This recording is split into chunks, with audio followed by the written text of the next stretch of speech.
Hi guys, welcome back to lesson 2. In this lesson we're going to make the traditional EDM festival drone bass that just goes boom, boom, boom, boom behind the lead and the kick and everything else. As you can see, I've done some housekeeping, coloured my drums yellow and the lead riff pink. In fact, I'm just going to shift and enter on that to name the part as well. And also, I didn't mention that we've got a bit of glide on this riff as well, which is set to always glide, but only about 0.63 or thereabouts seconds with a slight slope. So it just means that you get a slight bend in notes each time the note is played. Don't overdo it, because if you put the glide up a bit longer time, it just becomes too obvious.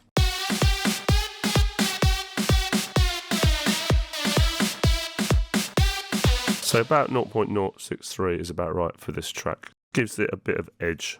So let's make the bass. This should be a lot easier. It's just a couple of sine waves.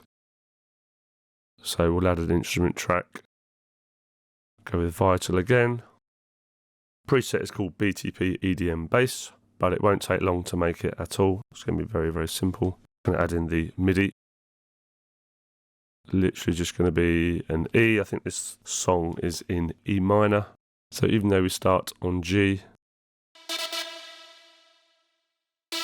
we finish on E, you see. I know that this song is in E minor. We'll come on to a bit more music theory a bit later on, but we do have a course on music theory. It's called Killer Melodies, which is on our website, and it will go into many interesting ways to come up with your own melodies and chord progressions.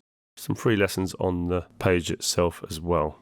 And of course an overview video which tells you all about the course. So I think when we come on to the chord progressions later on, we'll talk a bit more about music theory. But for now, let's just keep it simple. And just program in an E on each note. Not sure how long to do these yet. Or what octave to do them on, but let's just get something in there so we've got something to work with, and we'll just solo it as well while we're working on it.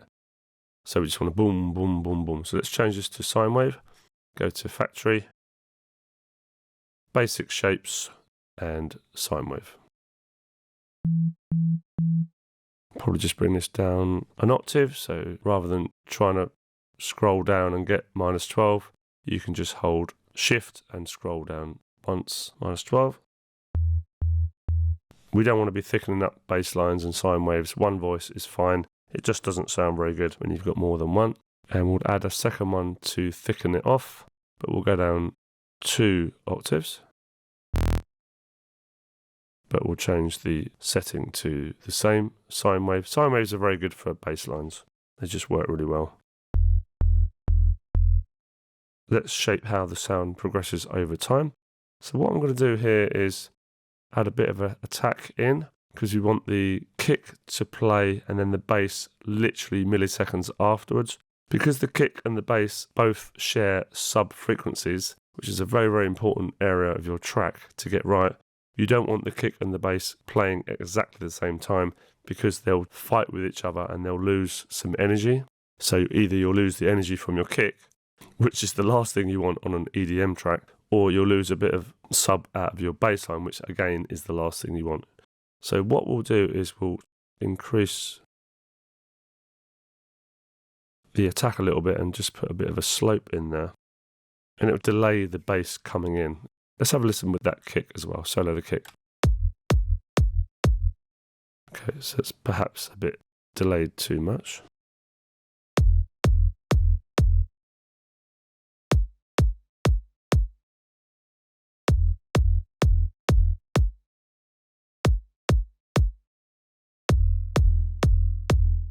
So if you want a bit more of a drone feel, a bit more of a lengthy note, increase the release. I'm going to try this down an octave.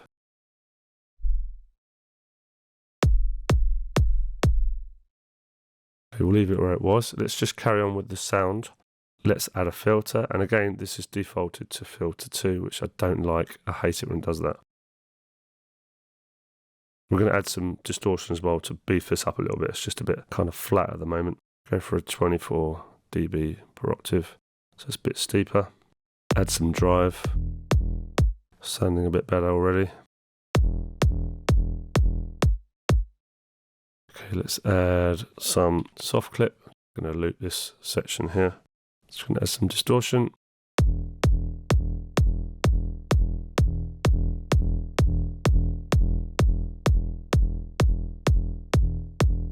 Let's add a bit of a filter on this as well. Go for post. We don't want any top end in this at all.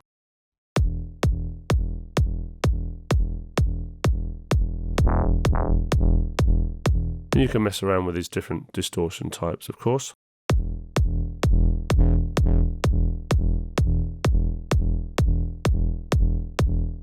Whatever you think's best. I think I went for sine fold on this one.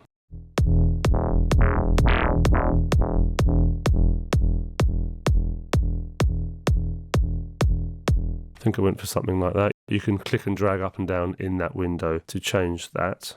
Always love a bit of compression.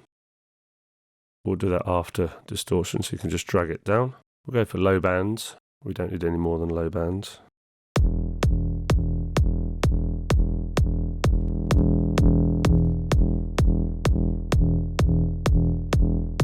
Back off the ratio a little bit. You've got some gain controls here as well. So if you want a bit more of that throat, less sub.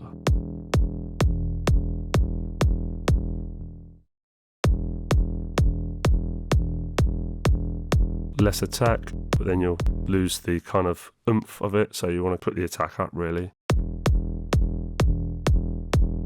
And compress the rest of it after the transient.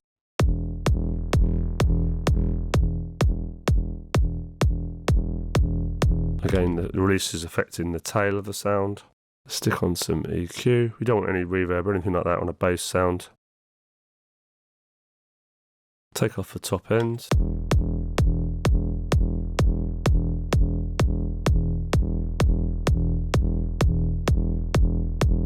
Maybe increase the bottom end just slightly. So we want it real sort of beefy. We'll try lengthening the note.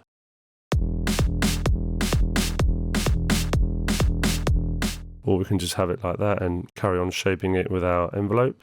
So it's going to show you what it's like without the attack delayed. So that's with the kick playing at the same time as the bass.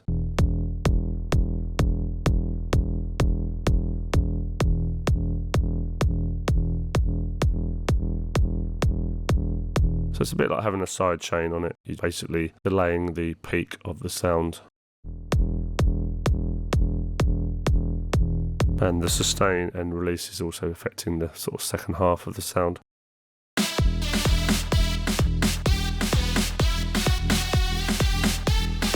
think I prefer a bit more of an attack. It just sounds a bit more like an EDM track.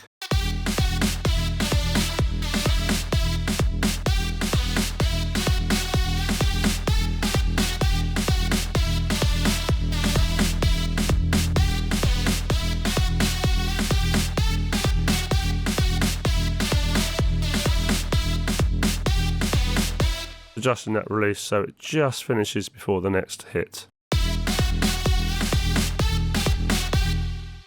Okay, I think we're about there on that one. If that's not energetic enough for us later on, once we've got all our other many other instruments in, we can always add a bit of warmth and tube distortion to that if we want to, and saturation. In the next lesson, we'll start adding a bit more energy to this drop, because at the moment it's all very lackluster. So we'll add in some crash cymbals, some impacts. I don't normally do effects until right at the very end of the track. We'll do things a little bit differently on this particular course. And I really want to make this drop really energetic. Because again, if you can't get this bit right, you might as well forget about the rest of the track. And we're also going to be layering up these leads. So this lead is going to have 2 layers, an upper and a lower layer to it. And obviously there's loads more drums, percussion, and tons more stuff to go into this yet. So I'll see you in the next one. Cheers guys. Bye bye.